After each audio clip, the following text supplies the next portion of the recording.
हाय मित्रों, नमस्कार। मैं सतीश कुमार सिंह, जैसा कि आपको पता है। और मैंने लास्ट वीडियो में आप लोगों से प्रॉमिस किया था कि मैं एक सीरीज लेके आ रहा हूं जिसमें खास करके बिहार के डेवलपमेंट पे फोकस होगा। तो किसी भी स्टेट के किसी भी पर्सन के डेवलपमेंट में सबसे पहले शिक्षा महत्वपूर्ण है। तो आज मैं जो चर्चा करने वाला हूं वो शिक्षा पे करने वाला हूं। और मैंने कुछ टॉपिक बनाया है इस पे डिस्कशन के लिए, जिसमें हम लोग आज कवर अप करेंगे। एक चार्ट मैंने निकाला है बिहार शिक्षा विभाग से, और भारतीय शिक्षा विभाग से एक मैंने डेटा लिया है जो 1961 से लेकर के और 2020 तक का है। उस पे हम लोग डिस्कस करेंगे। यूनिवर्सिटी के सेशन पीरियड पे हम लोग डिस्कस करेंगे आज। प्राइमरी एजुकेशन पे डिस्कस करेंगे। स्टूडेंट, प्रोफेसर, टीचर के अटेंडेंस पे डिस्कस करेंगे हम लोग। और ऑल ओवर डेवलपमेंट के बारे में हम लोग बात करेंगे। कहीं ना कहीं मुझे ये फील हो रहा है कि this is not a right time to discuss on that topic, but reason behind कि हम सब घर में हैं, बंद हैं और इस महामारी से लड़ रहे हैं, कोरोना से। तो हमारे पास बहुत ही एक टाइम है, हमारे पास एक टाइम है जिसपे हम सोच सकें, जिसपे हम विचार कर सकें, जिस टॉपिक पे हम गहराई में जाकर के मंथन कर सके अपने आप को। आज के डेट में मैं देख रहा हूं कि प्रवासी मजदूर जो हैं, जो बिहार से कहीं और जाकर के मजदूरी कर रहे हैं, जो जॉब कर रहे हैं, उनके लिए बड़े संकट की घड़ी है। सरकार लाए उनको, नहीं लाए, कैसे लाए, क्या लाए, ये बड़ी दुविधा है। और बिहार जैसे संपन्न स्टेट के लोग अगर इतने स्ट्रगल कर रहे हैं, इतने कष्ट में हैं, तो कहीं ना कहीं हम बिहारियों को ये चीज सोचना पड़ेगा कि आखिर क्यों है। इसमें एक नेक्स्ट जब मैं सीरीज लेके आऊंगा उसमें बिहार के बंटवारे पे भी मैं लेके आऊंगा। फिलहाल तो हम एजुकेशन पे बात कर लेते हैं। जैसा कि मैंने बताया कि किसी भी स्टेट और किसी भी पर्सन के डेवलपमेंट में सबसे पहले एजुकेशन मोस्ट इंपॉर्टेंट है। तो एजुकेशन के दृष्टिकोण से अगर मैं 1961 का डेटा लेता हूं तो 1961 में अपने इंडिया का जो साक्षरता दर था वो 28.3% था और बिहार का 22% था, 22 पॉइंट समथिंग था। मतलब गैप जो था वो 6.3 का था। वो बहुत बड़ी गैप नहीं है, वो मैनेजेबल था और मैनेज किया जा सकता था। आज बिहार एजुकेशन की बात होती है तो सबसे पहले हमारे दिमाग में आर्यभट्ट आते हैं, महात्मा बुद्ध, जिनको बिहार में ही शिक्षा मिला था। आज के डेट में हम हर साल back to back it's and every year UPSC, IPSC में हम लोग टॉपर दे रहे हैं, टॉप दे रहे हैं। और ओवरऑल अगर संख्या देखा जाए तो बिहारियों की ज्यादा है। फिर भी हम लैक कहां कर रहे हैं? हम लैक कर रहे हैं प्राइमरी एजुकेशन में, कॉलेज एजुकेशन में, जो कहीं ना कहीं गवर्नमेंट और हमारे सोशल जागरूकता से इस चीज को कम किया जा सकता है, इस कमी को दूर किया जा सकता है। तो 1961 में इंडिया का ग्रोथ ये था, इंडिया का जो लिटरेसी रेट था वो 28.3 था, बिहार का 22 था। 1971 में 34.5% था भारत का साक्षरता दर और बिहार का 22.3 था।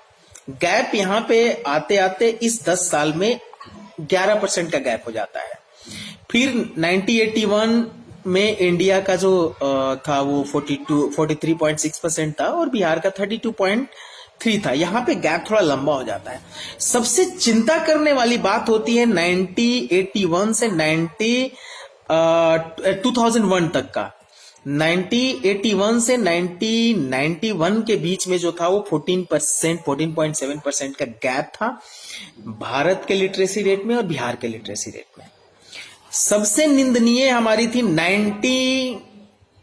1991 से लेकर के 2001, इसके बीच में 17.8 यानी कि लगभग 18% का गैप था। वहीं पे जहां पे 2001 में 64.8% लिटरेसी रेट था अपने इंडिया का, बिहार का 47 था। आखिर कौन जिम्मेवार है? इसके लिए कौन जिम्मेवार है? हमारे जो शिक्षा मंत्री हुए हैं, हमारा जो गवर्नमेंट हुआ है, उनके बच्चे तो अच्छे अच्छे स्कूल में पढ़ते ही हैं, उनका सैलरी, उनका भत्ता, उनके रहने का, उनके सुख सुविधा का हमारा कानून है वो रक्षा करता है। लेकिन हम जैसे आम जनता का क्या हुआ? हम जैसे आम जनता का क्या हुआ? उस गरीब जनता का क्या हुआ? सामाजिक न्याय के नाम पे यहाँ पे बहुत सारे नेता उभरे हैं।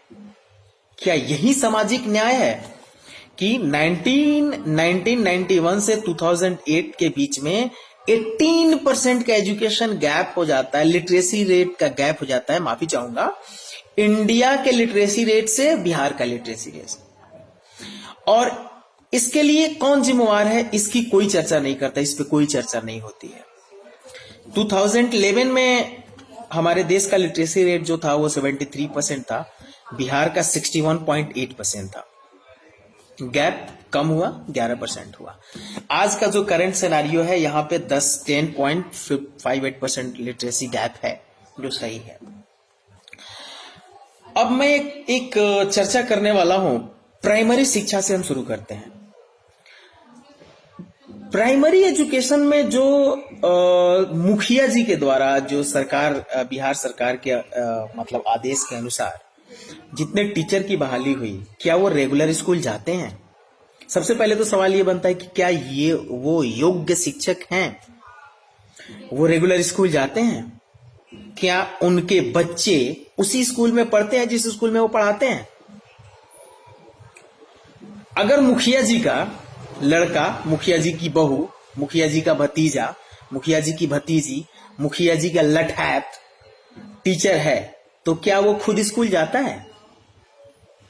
ये बहुत बड़ा सवाल है, आपके ऊपर भी, हमारे ऊपर भी, हम सबके ऊपर भी।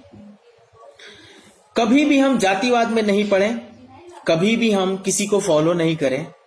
सरकार अगर सुविधा दी है तो वो मुझे जानना चाहिए, उसको अवेल होना चाहिए। ये बड़ा सवाल है हम लोगों के पास। क्या हमारी यूनिवर्सिटी जो है ग्रेजुएशन 3 साल में कंप्लीट करती है? सेशन जो है 3 साल में कंप्लीट होता है? ये भी एक बड़ा सवाल है। लेकिन सवाल यह है कि हमारे यहां सवाल पूछेगा कौन और किससे पूछेगा? आंसरेबल कौन है? जहां तक मैं याद कर पा रहा हूं, अगर हिस्ट्री को छोड़ दे तो सामाजिक न्याय के नाम पे लालू प्रसाद यादव का 15 साल का शासन भी हमने देखा है, और 2005 से 2020 में 15 साल का नीतीश कुमार का भी हमने शासन देखा है। फिर भी ये सवाल अगर खड़ा होता है कि क्या हमारा प्राइमरी शिक्षा स्ट्रांग है, हम ईमानदारी से काम करते हैं, हमारा यूनिवर्सिटी सेशंस टाइम से कंप्लीट कर पाता है? आंसर होगा नहीं। ये सवाल है। मैंने भी प्राइमरी, मिडिल, हाई और कॉलेज के थ्रू मैं आया हूं, आप सब भी आए होंगे। हम अपने आप से पूछें, क्या हमने सही से कॉलेजिंग किया है? अटेंडेंस हमारा 70%, 80%, 90%, 95% रहा है? नहीं रहा है। फिर भी हमारी जो सरकार है, जो हमारे टैक्स के बूते पे चलती है, वो ना ही इस पे चर्चा करना चाहती है, ना ही इस पे डिस्कशन करना चाहती है, ना ही इस पे जवाब देना चाहती है, और ना ही इसकी रिस्पॉन्सिबिलिटी लेती है। बिहार में चुनाव आने वाले हैं, पिछले 6-7 महीने में चुनाव आएंगे। इस सवाल के साथ मैं आज आप लोगों को छोड़े जाता हूं।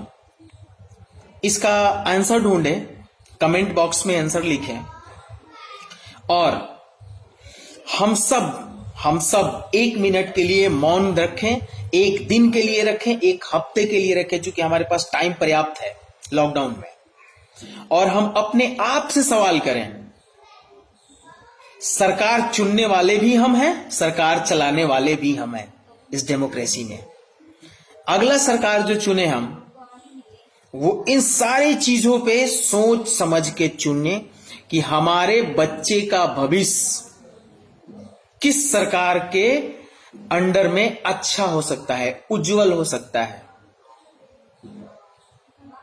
आर्यभट्ट की जमीन पे हम पैदा हुए हैं, आर्यभट्ट का ये राज्य है जहां पे महात्मा बुद्ध को शिक्षा मिला। ये भगवान महावीर और गुरु गोविंद सिंह की धरती है। नाम तो बहुत लंबे हैं, अगर करना चाहूं तो समय नहीं है, क्योंकि आप लोग सुन नहीं पाएंगे इतना लंबा वीडियो। मैं बस खत्म कर रहा हूं शिक्षा के टॉपिक पे। 2, 3, 4 हमारे सवाल थे। क्या हमारा प्राइमरी शिक्षा स्ट्रांग है? कमी कहां रह गई है? हम उसे ढूंढें, उसको खत्म करें। मिडिल और हाई स्कूल में शिक्षा और शिक्षक सही हैं जो अपनी ईमानदारी से काम करते हैं। कॉलेज में शिक्षा और शिक्षक सही हैं जो हमारा सेशन 3 साल में कंप्लीट कराएं। ये सारी चीजें कहीं ना कहीं बिहार गवर्नमेंट के अंडर में आती है।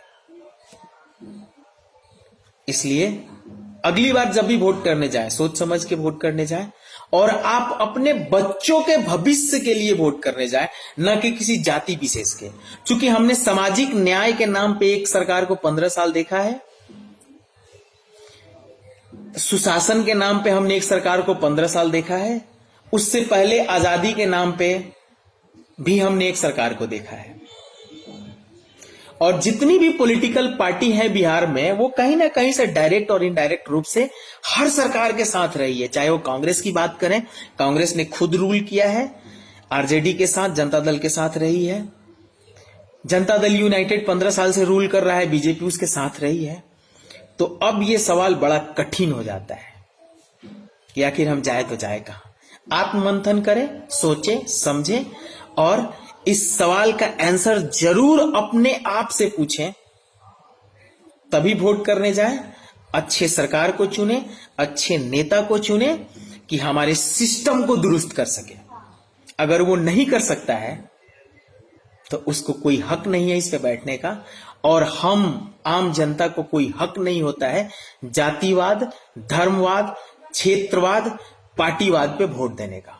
क्योंकि अब ये समय आ गया है कि हमें सोचना पड़ेगा। फिर मिलेंगे अगले किसी एक और टॉपिक पे, तब तक के लिए नमस्कार।